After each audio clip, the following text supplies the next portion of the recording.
Hi, I'm Gemma, and I'm no wine expert, but if, like me, you enjoy the occasional glass of wine, I've discovered something I'd like to share with you that I think you'll find really interesting. Here, I have one of my favourite reds that I'm serving typically at room temperature. And here I have another glass, but I'll come back to that in a minute. I just want to take a moment to think about that phrase, room temperature. Most people's homes are generally at a very comfortable 22 degrees centigrade. But there's this common misconception that red wine should be served at room temperature. However, just take a look at the label on this bottle. All wines have a different serving temperature, and this one clearly recommends 15 degrees centigrade. So when we serve red wine at room temperature, the reality is that there's probably a big difference between the recommended serving temperature and how we're actually serving it. So what happens when we serve a red wine that's too warm? Well, like I said, I'm no expert, but I generally find a warm red to be drinkable, but it's a long way from its best. It's thick tasting and it has an aroma of jam, and there's a real taste of alcohol that's quite harsh, to be honest. It sort of overwhelms the palate. The winemaker has said that we should serve this wine at 15 degrees centigrade, but I've blissfully ignored that in favour of the standard room temperature myth. Why? Maybe because it's not actually that easy to serve wine at the correct temperature. Let me come back to this other glass.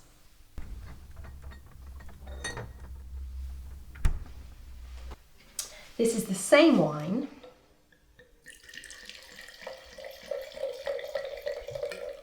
but now served at 15 as it should be.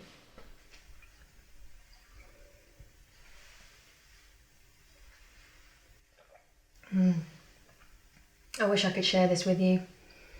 That thickness and the jammy smell have gone, and I've now got this really nice fruity tight aroma. The taste has lost its alcohol harshness, and to be honest, it's simply better. I think the only way I can describe the difference is that this glass tastes as though it comes from a more expensive bottle, and yet they're exactly the same. But it's not really a surprise because the winemaker told us the serving temperature that it should be. Clearly there's a good reason for that, and that's because the temperature has a huge bearing on how the wine tastes. Obviously, at home we chill things in the refrigerator, which operates at around 5 degrees, because that's a safe temperature to store food. But it's far too cold for most wines, even the lightest white wines. So how do we know how long to chill our wine so that it can be served at its best? Did you notice this transmitter clip on the wine bottle that I took out of the refrigerator a moment ago? This transmits the temperature of the wine from inside the refrigerator to a receiver display that sits on the front of the refrigerator or on your countertop. If your wine is too warm, then the red backlight will glow, suggesting that you need to chill the bottle. Put the bottle in the refrigerator and leave it until the display has just turned blue, which means it's just under the ideal temperature. Take the bottle out of the fridge, and as the temperature starts to rise, the display will turn green, which means it's now in the optimum serving temperature zone. It's as simple as that. And of course, if the display turns red again, back in the fridge it goes.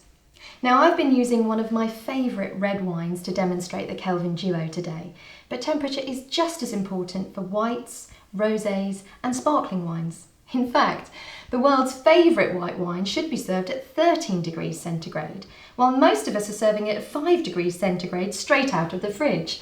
Well, we now know that serving wine at the right temperature is key to having wine taste as the winemaker intended. Once you've tasted wine at its optimum, you'll never settle for the wrong temperature again.